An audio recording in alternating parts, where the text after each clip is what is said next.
बिहार के चुनावी मैदान में फिर से वही पुराना खेल शुरू हो चुका है। MY समीकरण बनाम लव कुश फॉर्मूला। लेकिन इस बार कहानी में एक नया किरदार है, मुकेश सहनी, जो खुद को कह रहे हैं मल्लाहों का मसीहा और दूसरों की सोशल इंजीनियरिंग को डुबो देने की कसम खा चुके हैं। राजद एक बार फिर यादव मुस्लिम कार्ड पर भरोसा दिखा रही है, वहीं नीतीश कुमार अपने लव कुश समीकरण को बचाने में जुटे हुए हैं और सहनी वो कह रहे हैं कि अब की बार मल्लाह की बारी। यानी इस बार बिहार की सियासत का तीसरा कोण तैयार है, MY बनाम लव कुश और बीच में सन ऑफ मल्ला मुकेश सहनी। नमस्कार, आप देख रहे हैं YBN बिहार झारखंड और मैं हूं आपके साथ अंजलि चौहान। राजद ने जैसे ही उम्मीदवारों की लिस्ट जारी की, बिहार की राजनीति में हलचल मच गई है। इस लिस्ट ने साफ कर दिया है कि तेजस्वी यादव अभी भी MY यानी मुस्लिम यादव समीकरण के भरोसे ही मैदान में है। पार्टी ने अपने आधे से ज्यादा टिकट दो बिरादरियों को दिए हैं। 36 पुराने विधायकों के टिकट काटकर नए चेहरों को मौका दिया गया है ताकि स्थानीय नाराजगी दूर की जा सके। लेकिन अब बिहार के चुनावी मैदान में एक नया समीकरण बन चुका है, MY plus women plus Kushwaha समीकरण। 2020 में राजद ने 144 सीटों में से 58 यादव और 17 मुस्लिम उम्मीदवार उतारे थे। इस बार भी यही अनुपात बरकरार है, यादव 51, मुस्लिम 19, यानी कुल मिलाकर करीब 49%। इसका सीधा मतलब है कि राजद की पूरी चुनावी गाड़ी MY समीकरण के इंजन पर चल रही है।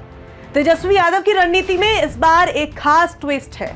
इस बार उन्होंने कुशवाहा बिरादरी पर भी प्यार बरसाया है।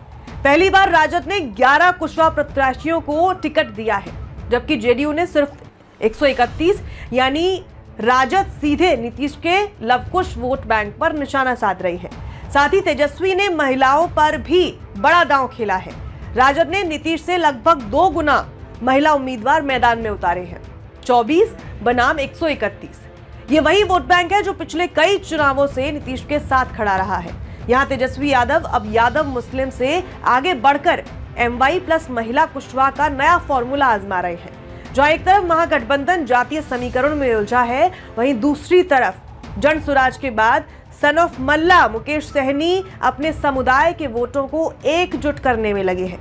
सहनी का एंगल इसीलिए खास है क्योंकि वो MY समीकरण के बैकवर्ड एक्सटेंशन को टारगेट कर रहे हैं, यानी OBC और EBC vote bank. Mukesh Sahani का कहना है कि यादव और मुस्लिम के नाम पर हमेशा दूसरों ने सत्ता पाई है, लेकिन नाव चलाने वालों को किनारे तक पहुंचने नहीं दिया गया। यानी उनकी रणनीति इस बात की ओर इशारा कर रही है कि जहां राजद यादव मुस्लिम पर फोकस कर रही है, वहीं सहनी EBC को केंद्र में रखकर मल्ला पिछड़ा राजनीति की नई इबारत लिखना चाहते हैं। तेजस्वी के सामने अब असली खतरा विपक्ष या NDA नहीं, बल्कि जनाधार की बिखरती रेखाएं हैं, क्योंकि MY समीकरण के आसपास जो भी छोटे जातीय धड़े हैं, जैसे कि नाई, केवट, मल्लाह, नोनिया, वो अब सहनी की ओर झुकने लगे हैं। और यही खतरा तेजस्वी को सबसे ज्यादा परेशान कर रहा है। महागठबंधन में शामिल वाम दलों ने भी अपने उम्मीदवारों में यादवों को प्राथमिकता दी है। CPI माले के 20 प्रत्याशियों में 8 यादव और 2 मुस्लिम हैं। मतलब महागठबंधन के भीतर भी MY ही मंत्र है, लेकिन ये मंत्र अब सहनी जैसे नए चेहरों की वजह से कमजोर पड़ सकता है। दूसरी तरफ NDA ने अगड़ा वर्ग यानी ब्राह्मण, भूमिहार और राजपूत पर भरोसा जताया है। हमेशा की तरह चारों दलों में 85 उम्मीदवार अगड़े वर्ग से हैं।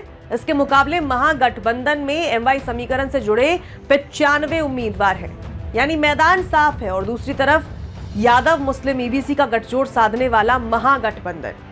लेकिन मुकेश सहनी का असर इस पूरे गणित को थर्ड फ्रंट इक्वेशन में बदल सकता है। अगर मल्ला और बाकी पिछड़े वर्ग एकजुट हो गए तो NDA और राजद दोनों को वोट बिखरना तय है। राजद ने 36 विधायकों का टिकट काटा। यह छोटा फैसला नहीं था। पार्टी ने बगावत करने वालों, आपसी गुटबाजी वालों और AIMIM से आए विधायकों को बाहर का रास्ता दिखा दिया।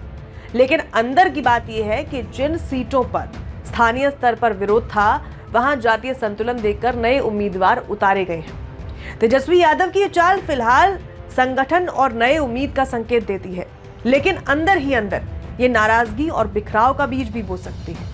जमुई, सहरसा, भागलपुर और दरभंगा में जब लोगों से बात की जाती है तो 2 ही बातें साफ सुनाई देती हैं। लोग चाहते हैं कि बदलाव हो, लेकिन उन्हें यह भी डर है कि एमवाई समीकरण दोहराने से वही पुराना खेल न लौट आए। दूसरी तरफ युवा वोटर जो न तो पूरी तरह यादव मुस्लिम में फिट बैठता है और न ही अगड़ा वर्ग में, वो अब तीसरे विकल्प की तलाश में है और वहीं से मुकेश सहनी की एंट्री होती है। कुल मिलाकर बिहार का समीकरण अब 2 नहीं बल्कि 3 है। 2025 का चुनाव अब एमवाई बनाम लवकुश नहीं रहेगा। अब मैदान में तीसरा कोण है, मल्ला समीकरण। राजद ने जहां यादव मुस्लिम पर भरोसा जताया है, वहीं नीतीश अपने पारंपरिक वोट बैंक को बचाने में जुटे हैं। लेकिन मुकेश सहनी जैसे खिलाड़ी इस बार किंग मेकर नहीं, गेम चेंजर बनना चाहते हैं। बिहार के इस चुनावी रण में अब सिर्फ जातियां नहीं बल्कि नाराजगी, आकांक्षा और अस्मिता भी दांव पर है।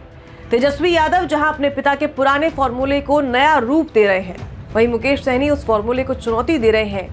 राजद के लिए सवाल साफ है, क्या एमवाई समीकरण एक बार फिर से कमाल दिखा पाएगा या मल्लाओं की नाव इस बार सत्ता की गंगा पार करेगी?